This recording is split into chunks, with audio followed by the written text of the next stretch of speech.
¿Quién fue Henry Cartier-Bresson? Henry Cartier-Bresson nació el 22 de agosto de 1908 en Chanteloup-en-Bugey, cerca de París, en una familia burguesa. A sus 5 años ya se sentía atraído por la pintura, pues desde el momento en que visitó el estudio de su tío, o padre mítico como él solía llamarlo, quedó impregnado en el arte de los lienzos. Años más tarde comenzó a cursar sus estudios secundarios en el Lycée Condorcet en París, donde no llegó a graduarse. Mientras estudiaba, se dio cuenta que él quería entregar su vida a la pintura, y desde ese instante su familia le brindó todo el apoyo, empezando así a estudiar independientemente con dos maestros diferentes. Entre 1927 y 1928 estudió con el pintor cubista André Lotte. Durante estos años de formación desarrolló el entrenamiento visual que le serviría como la estructura para su arte como fotógrafo. Gracias a su posición social, tuvo la oportunidad de conocer a varios artistas como por ejemplo a Dalí, el cual era un gran pintor, escultor, grabador, escenógrafo y escritor español. Los trabajos de Henry en la adolescencia estuvieron relacionados con el movimiento surrealista. Él mencionaba que el surrealismo es tratar de plasmar los sueños y los fenómenos subconscientes en algo físico. Para él, ese era el único aspecto de la fotografía que le fascinaba. En 1929, Cartier presta el servicio militar y al acabar parte a Camerún. Durante su estancia en África compra su primera cámara, una Kodak Box Brownie, con la cual comenzó a tener sus primeras experiencias con la fotografía. Después de esto, comienza a viajar por toda Europa, Alemania, Polonia, Austria, Checoslovaquia y Hungría. Luego regresa a Francia en 1932 para dejar de lado la pintura y dedicarse a la fotografía. Compró su maravillosa cámara Leica. El formato de 35 milímetros que manejaba esta cámara llegó a sorprenderle y fascinarle. Este mismo año estuvo de viaje por Italia y España. Allí expuso en la Galería Ateneo de Madrid. Además, viajó a Nueva York para exponer en la Galería Levy. En 1934 viaja a México junto a otros fotógrafos y él acaba quedándose y exponiendo allí. En 1935 se muda a New York y expone junto a Walker Evans, quien era fotógrafo y fotoperiodista estadounidense, conocido por sus imágenes que mostraban con realismo escenas rurales cotidianas de la Gran Depresión de 1930. Estando en New York, Henry empieza a interesarse por el cine, de la mano de Paul Strand, un gran fotógrafo que implementó el término de fotografía directa. En 1936 vuelve a Francia y hasta 1939 trabaja como colaborador de Joan Renoir haciendo películas. Henry Cartier-Bresson diversifica su trabajo en temas tan variopintos como la Guerra Civil Española y la muerte de Mahatma Gandhi. En 1937 realizó el documental Victoire de la Vie sobre la España republicana y con este inició su especialización en el fotoreportaje. En septiembre de 1939 estalla la Segunda Guerra Mundial, se alista, es capturado y 3 años después huye a París.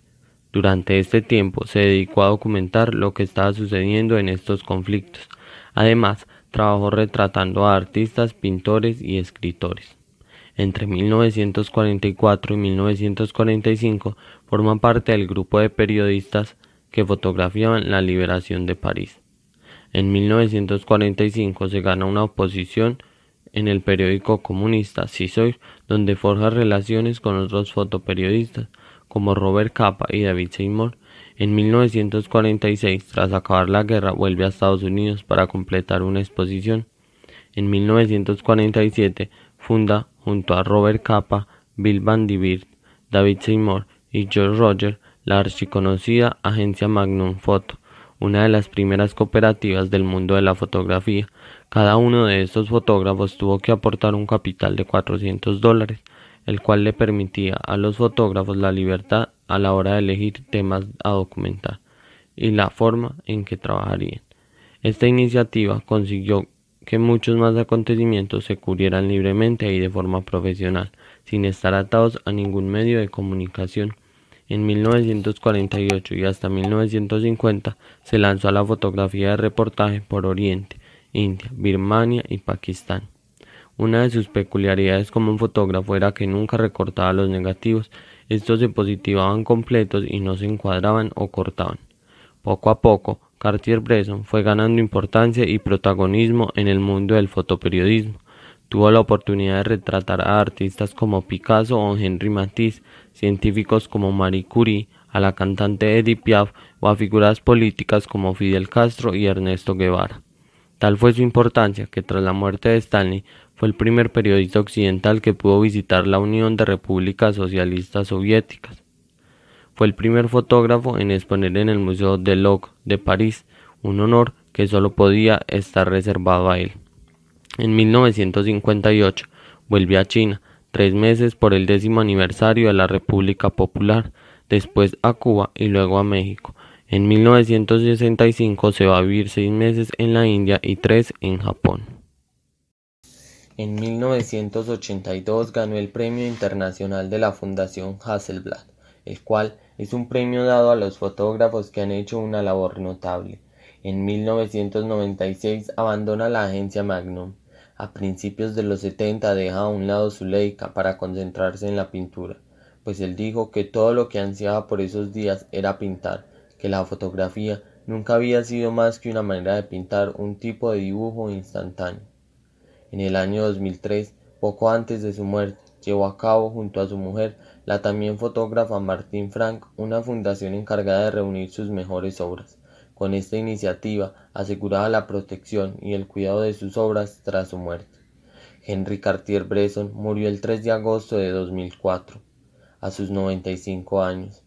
Tras su marcha, el mundo de la fotografía quedó un poco huérfano. Por suerte, aún podemos admirar y disfrutar del trabajo de una de las grandes figuras de la fotografía del siglo XX, sus aportes a la fotografía. Henri es considerado el padre del fotoreportaje. El fotoreportaje consiste en registrar visualmente un hecho de modo de que quien lo vea quede bien informado del acontecimiento sin necesidad absoluta de texto. Él poseía una capacidad única para capturar el momento efímero en que la importancia del tema se da a conocer en la forma, el contenido y la expresión. Él lo llamó el momento decisivo, y esta fue su mayor influencia en el mundo de la fotografía.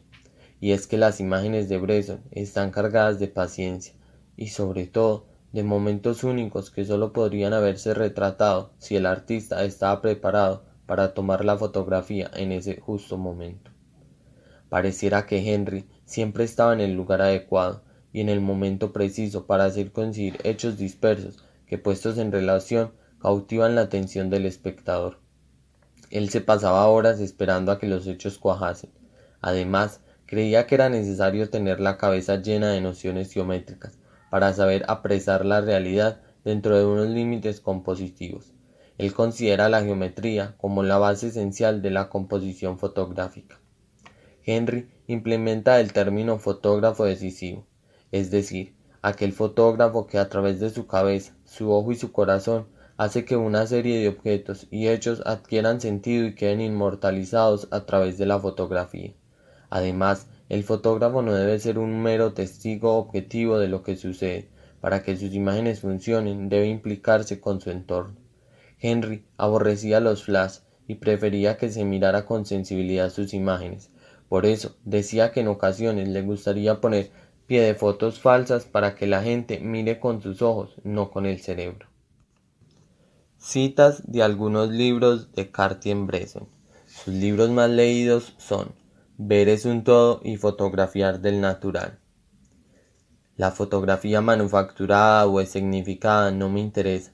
Para dar un sentido al mundo hay que sentirse sumergido en lo que uno enmarca a través del objetivo. Esta actitud requiere concentración, una disciplina mental, sensibilidad y un sentido de la geometría. Tomar fotografías es retener el aliento, cuando todas las facultades convergen frente a la realidad fugitiva. En ese momento, cuando dominar una imagen se convierte en un gran goce físico e intelectual. Tomar fotografías significa reconocer, simultáneamente y dentro de una fracción de segundo, tanto el hecho mismo como la rigurosa organización de formas visualmente percibidas que le dan sentido. Es poner la cabeza, el ojo y el corazón sobre un mismo eje.